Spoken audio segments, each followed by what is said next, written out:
Praise the lord. మన ప్రభువును మన రక్షకుడును అయిన యేసుక్రీస్తు అతి పరిశుద్ధ నామమునకు వేలాది వందనాలు, స్తుతులు, స్తోత్రాలు. దేవుని ప్రియ సంఘమైన మీ అందరికీ కూడా ప్రభువునందు శుభములు, బెరాకా బ్లెస్సింగ్స్, బెరాకా ఆశీర్వాదములు అనుదిన క్లుప్త వాక్య ధ్యానములకు మిమ్మల్ని ప్రేమపూర్వకంగా ఆహ్వానిస్తున్నాను. ఈరోజు లేఖన భాగము యెషయా గ్రంథము 1వ అధ్యాయము 18, 19, 20 వచనాలు. యెహోవా ఈ మాట సెలవిచ్చుచున్నాడు, రండి మన వివాదము తీర్చుకొందము. మీ పాపములు రక్తము వలె ఎర్రనివైనను అవి హిమము వలె తెల్లబడును, కెంపు వలె ఎర్రనివైనను అవి గొర్రెబొచ్చు వలె తెల్లని వగును. మీరు సమ్మతించి నా మాట వినిన ఎడల మీరు భూమి యొక్క మంచి పదార్థములను అనుభవింతురు. సమ్మతింపక తిరుగబడిన ఎడల నిశ్చయముగా మీరు ఖడ్గము పాలగుదురు. యెహోవా ఈలాగుననే సెలవిచ్చి ఉన్నాడు. యెషయాకు వచ్చిన దేవుని మాట, యెహోవా ఈ మాట సెలవిచ్చుచున్నాడని చెప్పి దేవుడు ఏం చెబుతున్నాడు? తండ్రి అయిన దేవుడు, రండి మన వివాదము తీర్చుకొందాం. దేవునికి నరులకి మధ్య ఒక వివాదం ఉంది.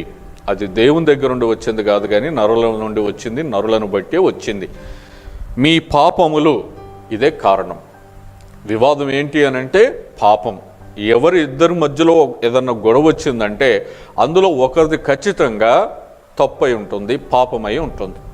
కాబట్టి ఇప్పుడు దేవుడు పాపము చేయడు కూడా. ఆయన స్వభావం అది కాదు, ఆయన పరిశుద్ధుడు. మరి పాపం ఎవరు అని అంటే నరులదే. కాబట్టి దేవుడు ఇప్పుడు నరులను పిలుస్తున్నాడు, రండి మన వివాదం తీర్చుకొందాము. మీ పాపములు రక్తము వలె ఎర్రనివైనను అవి హిమము వలె తెల్లబడును, కెంపు వలె ఎర్రనివైనను అవి గొర్రెబొచ్చు వలె తెల్లని వగును అని అంటున్నాడు.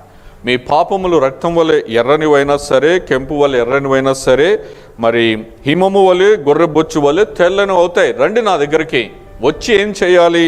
మీరు సమ్మతించి నా మాట వినిన ఎడల మీరు భూమి యొక్క మంచి పదార్థములను అనుభవించరు. సమ్మతించి మాట వినాలి. ఎవరు మాట వినాలి? దేవుని మాట వినాలి. ఈరోజు మనకు వస్తున్నటువంటి ఈ శ్రమలు కానీ, ఇబ్బందులు కానీ, కరువులు కానీ, ఖడ్గములు కానీ, తెగుళ్ళు కానీ, ఇవన్నీ ఎందుకనంటే మానవుడు దేవుని మాట వినట్లేదు. ఇప్పుడు ఆ వివాదం నడుస్తుంది దేవునికి మానవునికి మధ్యలో. కాబట్టి దేవుడు చెబుతున్నాడు, రండి మన వివాదం తీర్చుకొందాం. దేవుడే ముందు సానుకూలంగా స్పందిస్తున్నాడు. ఎంత గొప్ప దేవుడు! రండి మన వివాదం తీర్చుకొందాము అని అంటున్నాడు. మీరు సమ్మతించి నా మాట వినిన ఎడల మీ పాపము తీసివేసి మీరు భూమి యొక్క మంచి పదార్థములను అనుభవించుట. మంచి పదార్థములు అనంటే మన పాపం పోయినప్పుడే. మన పాపం ఎప్పుడు పోతుంది? దేవుని మాట విన్నప్పుడు పోతుంది. 20వ వచనంలో, సమ్మతింపక తిరుగబడిన ఎడల నిశ్చయముగా మీరు ఖడ్గము పాలగుదురు. యెహోవా ఇలాగుననే సెలవిచ్చుచున్నాడు అని అంటున్నాడు. సమ్మతిస్తేనేమో భూమి యొక్క మంచి పదార్థములను అనుభవిస్తారు అని, సమ్మతించకపోయి తిరుగబడిన ఎడల, సమ్మతించకపోవటం అంటే తిరుగుబాటు చేసినట్టు. ఏదెను తోటలో ఆదాము హవ్వలు తిరుగుబాటు చేశారు. సౌలు దేవుని మాట వినకుండా తిరుగుబాటు చేశాడు. మోషే బండతో మాట్లాడమంటే బండను కొట్టాడు. ఇలా చెప్పుకుంటూ పోతే మాట వినకపోవడమే పాపము, దోషం. ఆయన మాటకు మనం సమ్మతించాలి. ఆయన మాటకు మనము ఆమేన్ అనాలి. సమ్మతిస్తే భూమి యొక్క మంచి పదార్థములను అనుభవిస్తామంటున్నాడు. సమ్మతించక తిరుగుబడిన ఎడల నిశ్చయముగా మీరు ఖడ్గము పాలగుదురు అని అంటున్నారు. ఖడ్గమే కాదు, బైబిల్ గ్రంథంలో ఆయా చోట్ల తెగులు, నాశనము, ఖడ్గము, ఇలా రకరకాల మనకు వ్యతిరేకమైనవి దేవుడు అనుమతించాడు. కాబట్టి బైబిల్ గ్రంథం యొక్క శ్రేష్టమైన సారాంశం ఏమిటి అని అంటే, ఎందుకు బైబిల్ గ్రంథం దేవుడు మనకి ఇచ్చాడు అని అంటే, ఆయన మాట వినడానికే. ఆయన మాట మనకు వాక్యము ద్వారానే తెలుస్తుంది.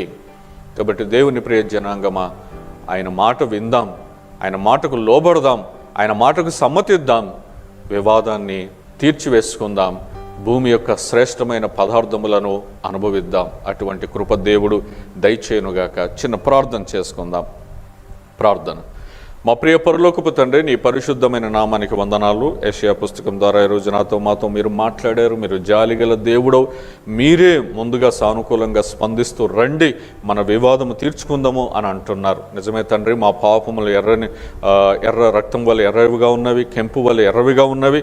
అవి మీరు హిమము వలె తెల్లగా, గొర్రెబొచ్చు వలె తెల్లగా చేస్తానని వాగ్దానం చేస్తున్న దేవుడు, నీ మాట వినుటకు, నీ మాటకు సమ్మతించుటకు, తిరుగుబాటు చేయకుండా నీ మాటకు లోబడే కృపను మాకు దయచేసి భూమి యొక్క శ్రేష్టమైన మంచి పదార్థములు అనుభవించుటకు నీ కృపను మాకు అనుగ్రహించమని, నేను ఈ ఉదయకాల సమయంలో నీ మాటకు ఆమేనని కృపను మాకు దయచేయమని, తద్వారా నీ మేలులు, నీ ఆశీర్వాదములు ప్రతి ఒక్కరూ పొందుకునే కృపను దయచేయమని యేసు నామములో స్తుతించి ప్రార్థిస్తున్నాము తండ్రి. ఆమేన్.